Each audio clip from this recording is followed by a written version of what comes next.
Lost Tome by Rob Schneider. Aiton cursed as he whirled around the cavern. Where in the void am I? He asked to the empty chamber. The young elf man was clad in moonstone-studded robes. Thousands of tiny stones caught the fire of the magical flame illuminating his passage.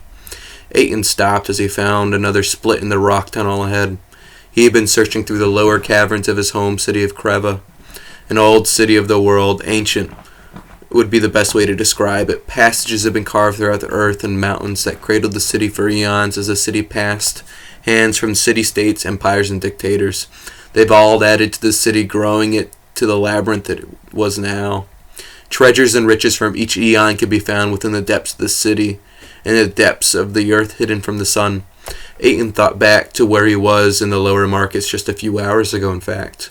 One of the mobile stalls had caught Aiton's eye as he wandered through the market, looking for something to still his grumbling stomach.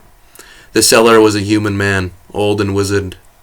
Aiton could scarcely believe that the man held any life in his body until he spoke to Aiton. "Elf master, please come hither. Palm speaks to me." Aiton, startled by the strength of the man's voice, approached the man, and waiting for him to speak once again. "I have alms I must atone for, elf master. The priest declared it so this spring. Palm speaks to me and says to give you the map." Aiton raised his eyebrow in irritation and thought to himself, "These palm readers are everywhere in the city, and they never get to the point." Yes, yes, the man continued. "The map will take you, elf master, to the treasure in the depths." Aiton held out his hand to stop the man, but he continued forcefully. "It's no treasure of gold, Aiton. It's a book. Palm tells me the book is needed by you now. Take it and find it." Aiton felt his throat tighten as the man sang his name and said, "What book does Palm have for me?" he asked. The man ignored him. "Down, down, you must go. The map goes down to the bottom where no light shows. The book will take you up to the top of Kreva." Aiton grew more impatient as the old man gibbered away, waiting for the palm reader to give him the map, when suddenly the old man's ring finger slammed into Aiton's head, and he saw the map Palm was delivering and saw the way to it. As Aiton turned to follow the complex passage down throughout the city, he failed to realize that the palm reader stall was gone from the market. As Aiton remembered this, he went to the left, continuing down another set of the rock stairs in the earth. As he walked, he thought back to the old saying in the mining guild, "You could walk straight down for a week and you wouldn't reach the lowest chambers." This thought did not comfort him at this time as he continued walking down deeper into the city. Aiton came to an open cavern at the bottom of another long flight of stairs. As he entered, he saw a sole doorway carved into the farthest part of the wall. The pathway was not illuminated, and Aiton could not see within, but the surrounding stones were covered in runic marks, carved with some sort of primitive tools, and had no planning, as if the runes were hacked into place quickly and with little care. Aiton frowned and chewed his lip as he studied the runes surrounding the entrance. He did not recognize them. He had studied or reviewed these markings in any class he had had. He felt the map in his mind pulled him towards the entrance, and Aiton thought, "Well, Palm is a peaceful god, and I doubt this will be too harmful." Aiton stepped with his left foot and entered the entrance in the wall and started within. The passageway was strange.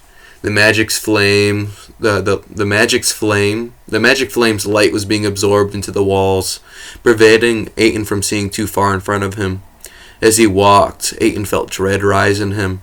As he tried to turn around and leave the passageway, he could see the exit to the cavern, but as he tried to step towards it, he felt his soul stop him and want to lead him deeper into the hallway. It was as if his mind and body desired to run and escape the spreading dread and climb to the surface to bathe in the sunlight once again. But his soul tugged his body deeper into the darkness, the receding light of the safety disappearing behind Aiton as he walked deeper and deeper into the light-swallowing tunnel. He found himself into a carved-out section of the tunnel, wider and taller than the light-absorbing tunnel, where he found 5 passageways. A grating voice entered his head, a voice that was foreign and vengeful. "Elf, choose a passage. One leads to me and your death. The other 4 will lead you to the surface. The way back is blocked to you. Your body will not allow you to leave that way. Choose a path and let fate decide for you, or wait and die in the dark as your body withers away." As quickly as the voice entered Aiton's mind, it left in the same fashion, brutally quick, snapping Aiton's mind sharply back into the reality of the situation and the trap he fell into. Void, take that corpse of a man. How did he plant the mind worm? He grunted. And choose the leftmost passage. And thought, if I run into whatever it is, banishing the thought, as he remembered how hungry the voice felt, as if it was drooling over the memories within his mind. Well, no time like the present, and stepped through, started walking down the cold stones. Aiton descended the stairs for what felt like hours. Twice he felt the urge to run back up to the start of the passage and choose again, each time using the logic of time. If the descent took this long, the other passages would